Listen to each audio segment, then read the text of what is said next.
나만 빼고 다 아는 경제상식.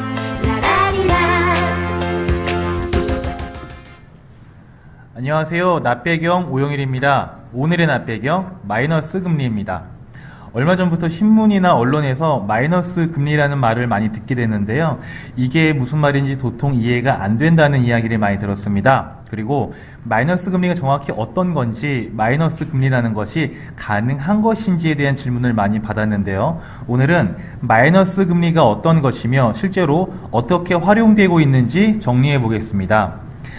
우리가 일반적으로 알고 있는 금리라는 것은 웃돈을 얹어서 받는 거죠. 100만 원을 은행에 맡기면 102만 원을 받는 것, 이게 바로 이자인데요. 마이너스 금리라는 것은 100만 원을 맡기고도 돈을 찾을 때는 98만 원만 받게 되는 겁니다. 좀 이상한 일이죠. 또는 대출을 받을 때는 100만 원을 빌려서 마이너스 금리이니 98만 원만 갚아도 된다는 것입니다. 참 이런 희한한 일이 과연 가능한 일이냐? 자, 결론부터 말씀드리면 가능합니다. 실제로도 마이너스 금리가 적용되는 부분이 꽤나 많이 있습니다. 유럽이나 일본 등에서는 국채를 발행할 때 이미 마이너스로 국채를 발행을 하고 있습니다. 국채라는 것은 국가가 발행하는 채권인데요. 국채에 투자를 할 때는 예를 들어 100억 원을 투자를 하면 만기가 됐을 때 원금과 이자를 얹어서 101억 원 또는 102억 원을 받게 되는데, 마이너스 국채라는 것은 100억 원을 투자하고 나서 만기가 되면 99억 원, 98억 원 이렇게 적게 받게 된다는 겁니다. 누가 이렇게 손해보는 국채를 사는 걸까요? 그리고 이렇게 손해를 보면서도 국채를 사는 사람들은 왜 사는 걸까요? 정리 한번 해보겠습니다.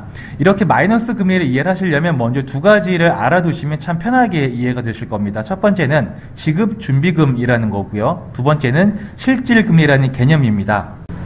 지급준비금은 시중은행, 그러니까 국민은행, 하나은행, 신한은행 이런 은행들이 중앙은행인 한국은행에 맡기는 돈입니다.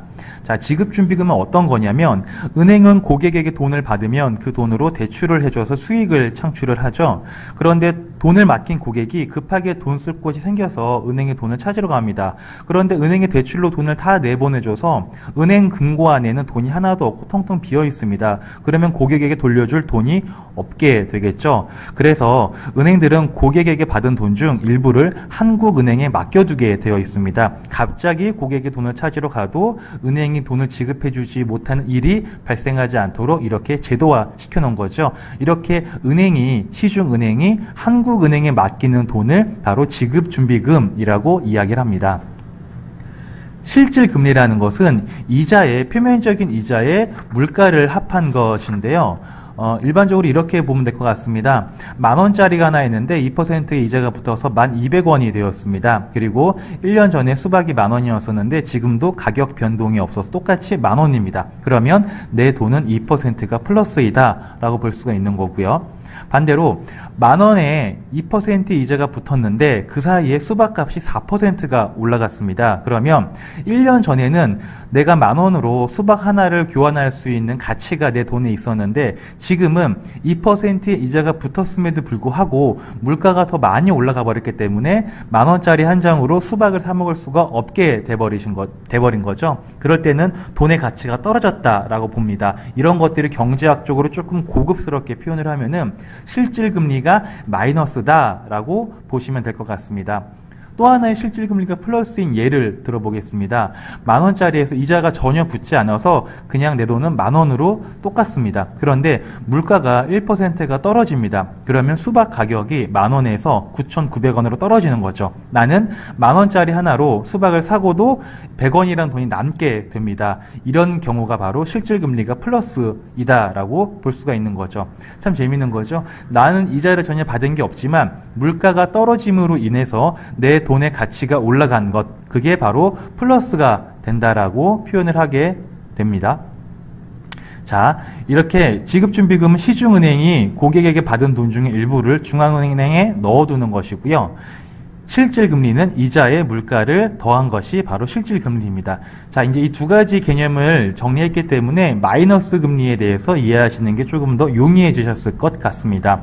마이너스 금리라는 것은요, 일반적인 고객들에게 아직은 우리나라 같은 경우에는 뭐 마이너스 금리가 도입이 되진 않았지만, 일반적인 고객들이 시중은행과 거래를 할 때 발생되는 금리가 아니고요, 시중은행들이 한국은행, 즉 중앙은행에 돈을 넣어놓을 때 발생되는 게 바로 마이너스 금리입니다. 마이너스 금리는 시중은행들한테 한국은행이 말을 하는 거죠. 얘들아, 경제가 어려우니까 은행들이 돈을 껴안고 가만히 있지 말고 시중에 돈 좀 풀어라, 대출을 내줘라, 이렇게 얘기를 하는 겁니다. 그래도 은행은 괜히 경기도 안 좋은데 대출을 내보냈다가 대출을 회수를 못하느니, 또는 어딘가에 투자를 했다가 투자가 실패로 돌아가느니 차라리 벌금을 내더라도 은행에 그냥 놔두자라는 겁니다.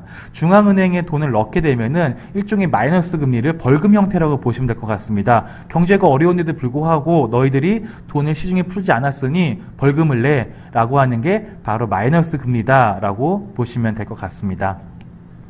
실제로 마이너스 금리가 이렇게 유럽에서 발생이 되고 있는데요. 국채를 마이너스 0.023%에 발행을 했습니다. 이 국채를 사는 사람은 만기가 되면은 0.023%를 손해를 표면적으로는 보게 되는 거죠. 그런데 같은 기간 동안에 물가가 마이너스 0.1%가 떨어지게 됩니다.